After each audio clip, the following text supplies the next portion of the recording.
I'm part of the evangelism and growth team in the connectional team.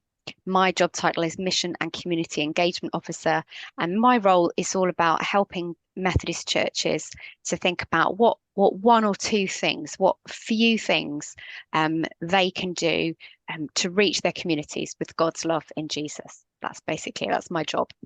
Um, I am also part of the Action for Hope implementation group.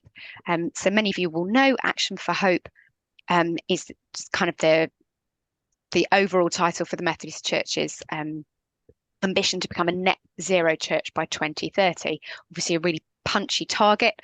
It's something that's going to require every Methodist and every Methodist church to take action.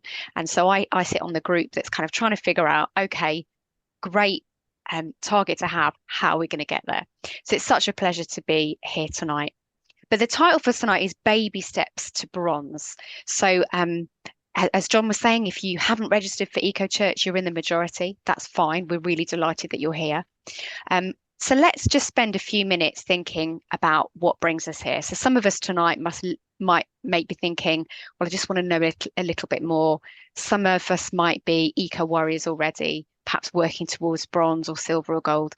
So I've got a survey. I'm using a bit of software that's a bit whizzy. So if you'll see the black and white QR code on the screen, if you've got a smartphone, you can scan that just by opening your camera. And I'm going to do it myself. If you open the camera on your smartphone, you should have a link come up that will take you directly to the poll. Or alternatively, I'm going to put a link in the chat. So if you're joining on a laptop, it should be very simple to just click on that link and it will take you through to a survey. So first question, very, very simple. If I can, where's my survey gone? There it is. What brings you here tonight? It's a simple multiple choice question. What brings you here tonight? And there's a few options for you to click. So either click through in the chat or you can scan the QR code. I'm going to do it on my phone. And then you should find that when you answer the question, you'll be able to see other people's answers as well. Right. I've seen that some people have started answering already, which is fab. Okay.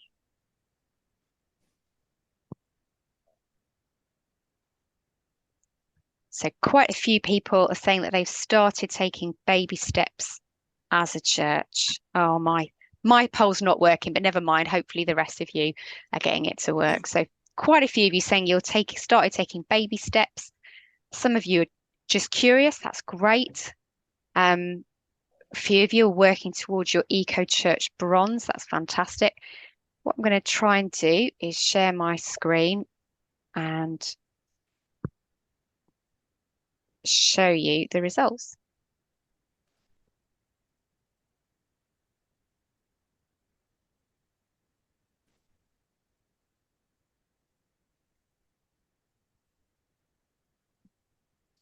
There we go. Okay, hopefully you can see that.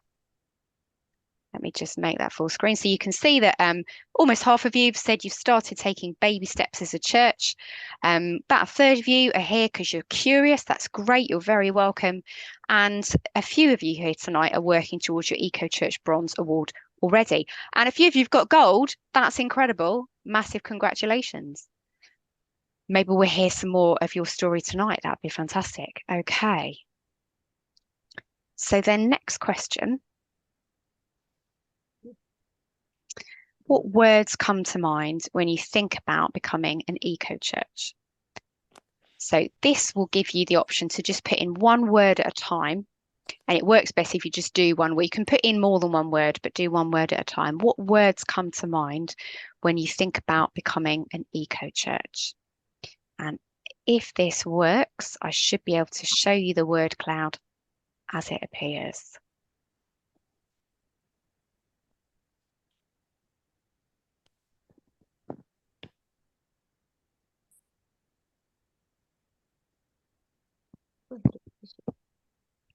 Fantastic. Keep writing in your words, folks. It's fine to put more than one. What words come to mind when you think about becoming an eco church?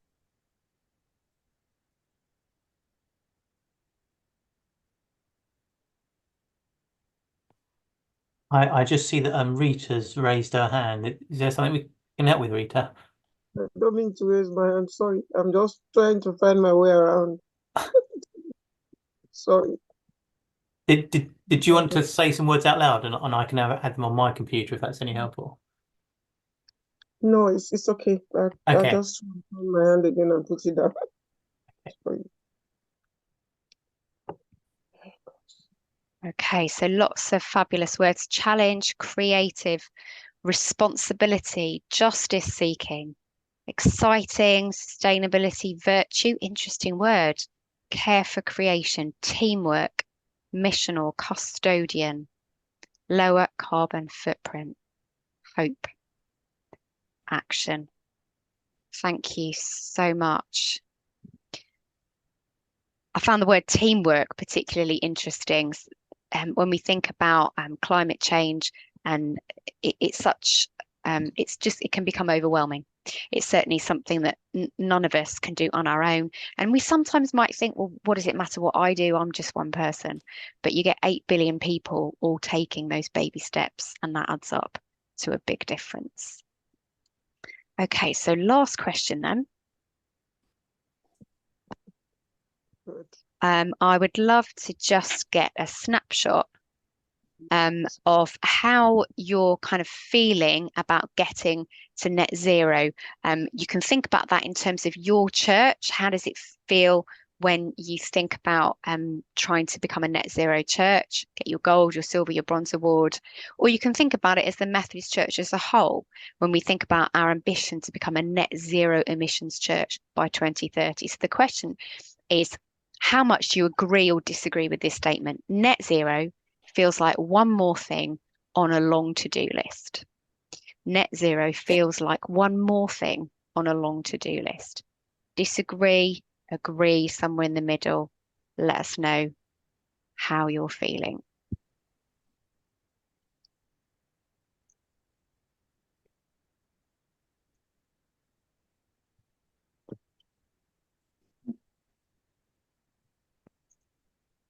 Okay. So most of us here don't agree with this statement. Most of us are saying, no, it's more than that. It's not just something else on a to-do list. I'm guessing the fact that you've chosen to give up your evening tonight to come together to think about taking baby steps to becoming an eco church shows that this is something you really care about. Okay. I think the reality in a lot of churches, and perhaps there are people in your congregations for whom this is true, some people think, oh gosh, net zero, we've already got so many other things to do. And of course, that's true. But it's just we cannot overstate the importance of the climate emergency and attending to becoming net zero. So I'd love to share a few thoughts with you, thoughts that I hope will be helpful, and we'll have a little bit of time in breakouts in a little bit.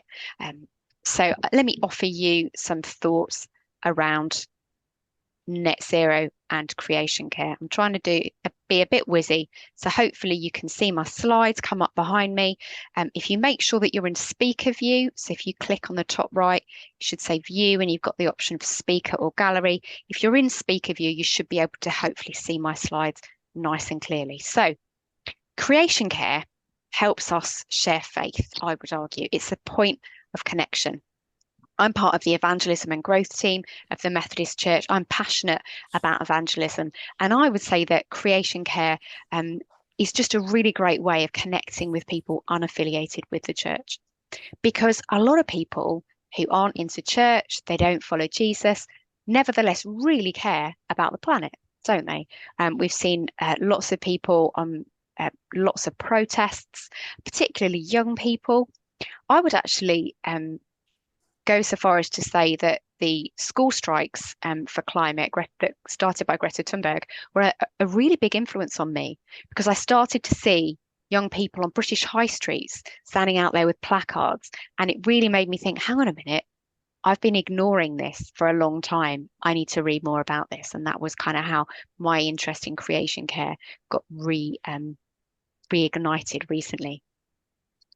So creation care, great way of connecting with people unaffiliated with the church. So, for example, these are the three Methodist way of life evangelism stations: share, live, and tell. So that we can share our faith through creation care, for example, by holding an eco event in which we just, in a very simple, gentle way, make the connection between creation care and our faith. Very, very simply, like, we care about the planet because we believe God made our world and gave us the job of looking after it. Really, really simple. We live attractively when we show our care for creation, and people in our local communities, if they see the church really making a lot of effort, really trying to take these baby steps to get their bronze or even their silver and gold award, that speaks. Our actions speak louder perhaps than our words sometimes when people see us taking this seriously, living attractively, living out our faith by caring for creation. And then simply telling others why God cares about creation care, kind of evangelism that connects with something that people already care about. So talking about faith in relation to creation care, really, really simple way of sharing faith. I'm going to give you an example of something that I did recently. Now, this wasn't perfect. This is not me saying, look at what I did, it was amazing. And we'll come back to that a bit later on, because there are things I got wrong as well as things I got right. But I'll just give you an example. This is some photographs of my church's eco fair. And it was a Christmas fair for many years. And then a few years ago, the church that I used to be part of started to get its Eco Church Bronze Award and decided, you know what, we're going to major on ecology. And so you can see the lady with her arms up is Julie. She organises the Christmas fair, and she basically has a principle now that when people apply for a stall at the Christmas fair, they have to say what their eco credentials are. And stalls that promote creation care go to the top of the list, basically. That we prioritise stalls that either sell eco crafts or secondhand goods, or that promote creation care in some way. So I had a Christmas jumper stall.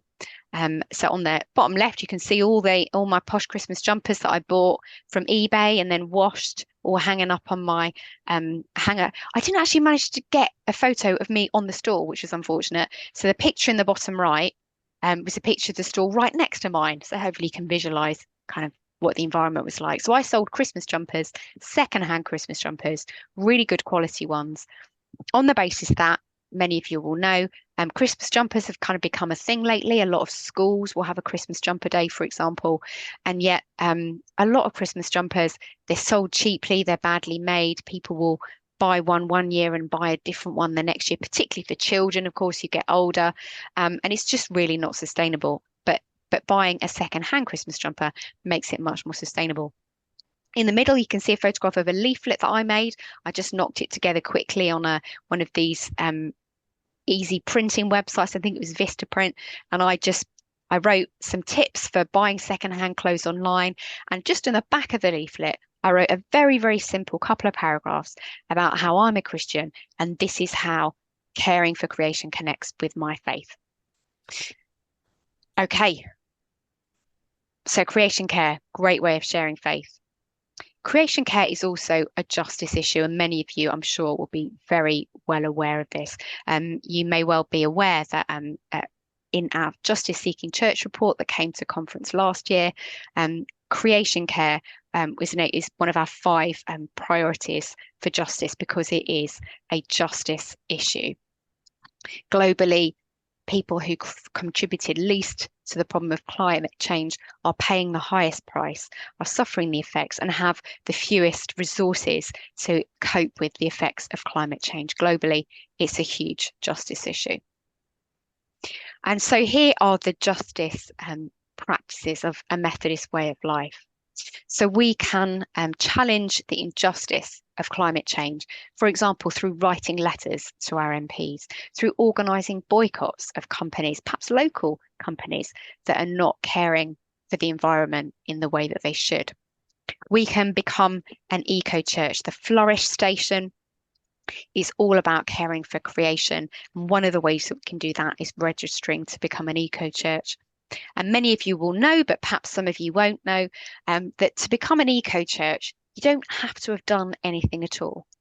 All you're doing by registering to become an eco church is filling in your details on the eco church website saying, this is a journey that we want to go on. We want to become better at this. And there's a survey and they ask you about all kinds of areas of your church life. And there are probably things you're already doing that will get you some points towards your gold award, your bronze award, I beg your pardon, already. There are probably things you're already doing that will help you where you've already taken those first few steps. And then you get a rating in each of 5 areas of church life about whether you're at bronze yet or silver yet, or maybe even gold. Becoming an eco church, just registering to say you want to start that journey.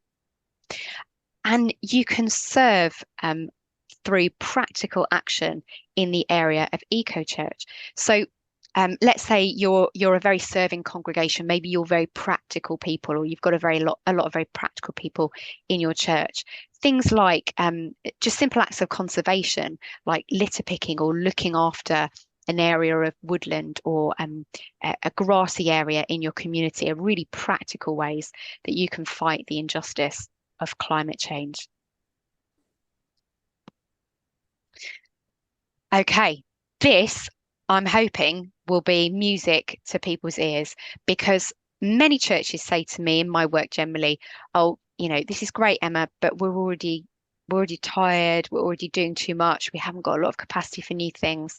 And to those folks, I say that's fine. You can weave creation care into a lot of the mission activities that you're already doing. So I would say if your church is already doing a lot, or perhaps you're feeling quite tired, the thought of starting something new is a little bit daunting, that's fine. Don't do anything new. Weave creation care into the things that you're already doing. So, for example, here's just a few ideas from me. If you've got a coffee morning, make sure you don't use paper cups. Maybe have some simple conversation starters around ecology and creation care. Just little cards with questions for people to talk about on tables. Lots of churches have a knit and natter or craft group. Using recycled materials, really, really simple way of building creation care into something that you may already be doing. And lots of people will have craft materials, yarn, papers, and so on at the backs of cupboards or the bottoms of drawers.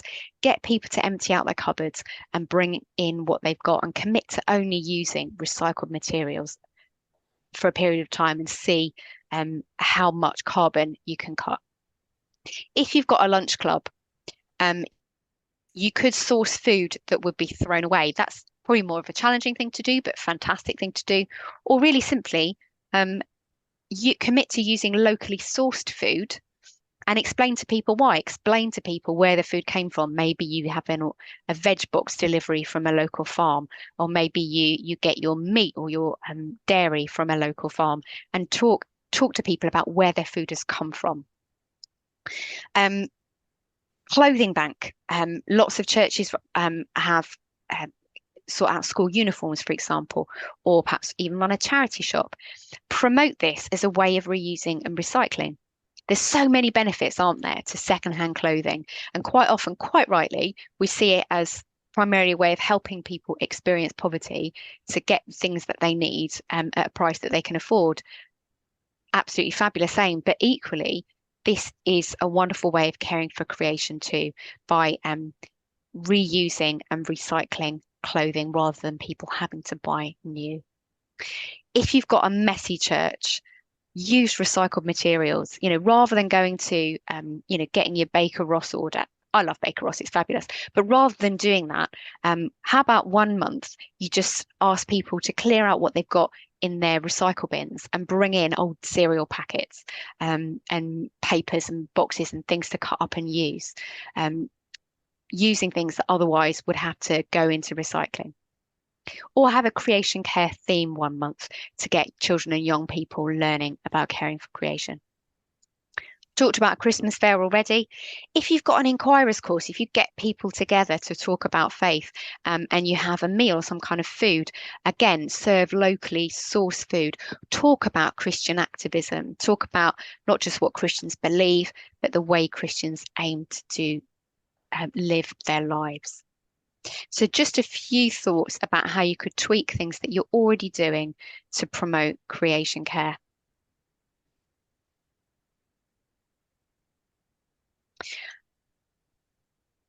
I'd love to share with you a really simple reflection process that I have started using, and I call it micro mission planning.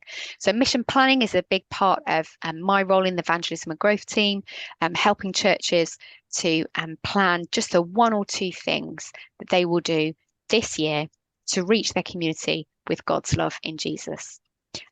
It's often called mission action planning, so you may know it by that name. And I was thinking one day, what about churches who are feeling a bit overwhelmed, who don't have a lot of energy, the thought of going through a long mission planning process? We recommend that to do mission planning really well, you take about 3 months to do it. That's the ideal, that's the gold standard. But some churches, they might be thinking, oh, we can't face that right now. That's fine. What I say to churches who are in that place is do something. Have a go at some evangelism, have a go at some community engagement, and then reflect on it and see what you learned. And so tonight, I'd love to suggest that each of us tonight might think about a baby step, a small thing that we could try in terms of creation care. Perhaps one of the things I've suggested tonight, I'm sure you've all got better ideas that occur to you too. Have a go at something and then reflect. So in the top, if you imagine this as a clock, if you look at 12 o'clock right at the top, where it says act, we start by doing some evangelism or community engagement with unaffiliated people. So by unaffiliated people, I mean people who wouldn't describe themselves as Christians, people who are not connected to a Christian community. That might be doing a litter pick and inviting people from the local community to do that with you. It might be using eco conversation starters at your coffee morning. It might be having an eco fair if you've got lots of energy. So do something. And then if we move around the cycle, describe what happened. How did you feel? Get together just to talk about how it went. Now, a lot of the time in church life, we do something, we talk about how it went, and then we plan the next thing we're going to do. But what this cycle aims to do is just to slow us down a little bit more. So then after you've described what happened, ask one another, discern together. Where did you notice God? Where did you miss God? Did you get a sense, was it something that happened or something someone said that made you think, oh, it really feels like God did something there? Or maybe there was something where you thought, do you know what? I think maybe we missed an opportunity there. That's great. Notice those things together. Then moving around the cycle, change. How did this experience change you? How have you been changed? We've sometimes had this view of mission as something that we do to people out there, that it's something the church does to the world. Whereas in fact, we're changed, we're transformed by engaging in God's mission as we connect with people unaffiliated with the church. They may change, but we will change too in that encounter. Then moving back around the cycle, be brave. At your bravest, what might you do differently? So thinking about where you noticed God, but where you missed God, and how you've been changed by that experience. Ask yourselves, at our bravest, what might we do differently? And then do something else. Have another go. I'm going to use that cycle just to go back to that Christmas fair, and just to share with you a little bit about how that went for me and where I noticed God, but where I missed God. So I really loved doing it. And one of the things that I would say is mission, creation care, which is, I believe, is part of God's mission, integral part of God's mission. It's got to bring joy. Because if we're doing something because we think, oh, I ought to, it's hard work, but I guess I should, then it's just gonna be really hard. It's just gonna be really tough. I believe we need to act from our joy. We need to follow our bliss, if you like. We need to do those things that come most naturally to us, that give us great joy. So doing creation care in the way that fits our church. And I love fashion. I'm obsessed. I'm not proud of it.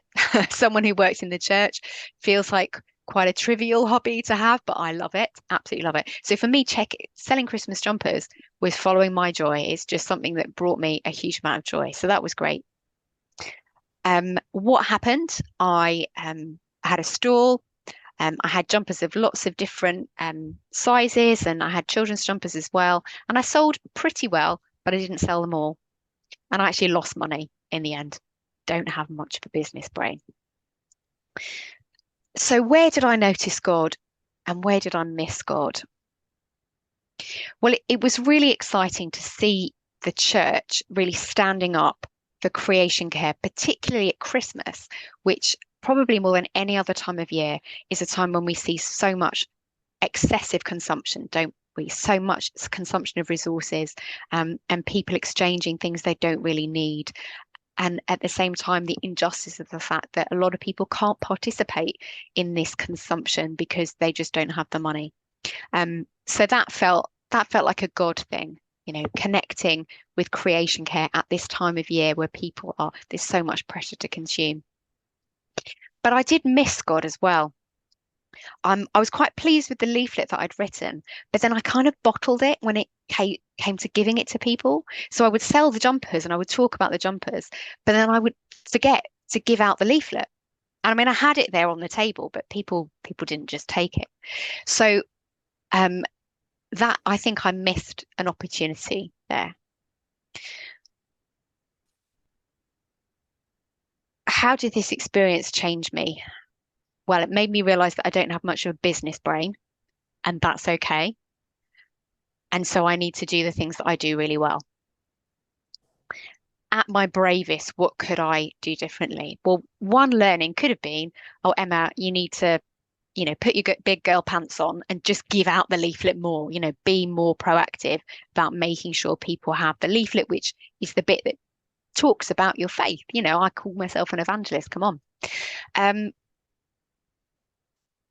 But then what's really interesting is at that fair, I had a conversation with someone I hadn't connected with in a while. And off the back of that, I've ended up doing a few hours a week at a charity shop run by a church, where they already have a business model that works for them, right? They've got that sorted. So the fact I have no business brain doesn't matter. But I'm doing some work developing in that charity shop where they've already reducing and reusing and recycling. They're already providing ways of getting stuff that's needed to people who can't afford to pay full prices, or there's loads of great stuff going on. And so was that a God thing? Maybe it was. I share that with you all to show you a little bit about how the reflection cycle might work for you, and also to say, none of us are perfect. We give something a go, we try it out, we see what happens, we make mistakes, and we learn from them. And a final thought that I will leave with you. Perfect is the enemy of good. I stole this phrase from Hamish Lees, who may well have spoken at one of your events already. And if not, I'm sure you'll be meeting Hamish soon. So I was going to say he's our Action for Hope implementation officer. He's just become our director for environmental engagement. And Hamish says, perfect is the enemy of good.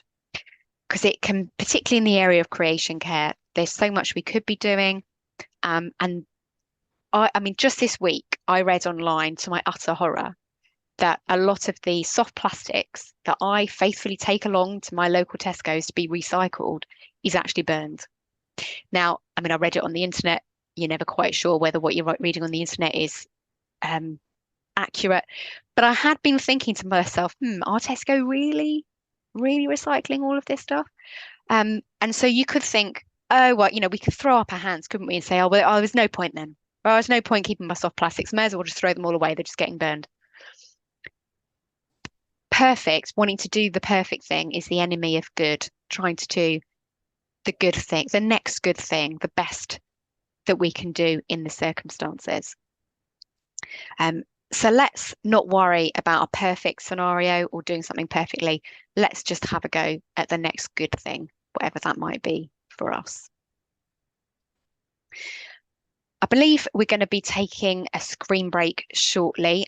John, I'm just a little bit ahead of time, so we can, I think, go into our break a little bit early.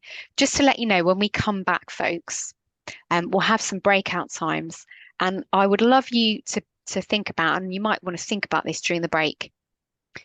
What baby step could you take? Or what baby step could your church take? If you're just here because you're just curious, could that be signing up to become an eco church? Going on the website and saying we want to start the journey. Maybe you've already started that journey. Could it just be putting out some conversation cards at our next coffee morning and seeing, talking with people about creation care? Could it be you've got an eco event that you're planning, and maybe you think about what evangelism might look like there, whether it's like the little leaflets that I printed and then didn't give to people. What could be your baby step, your small step that you could take?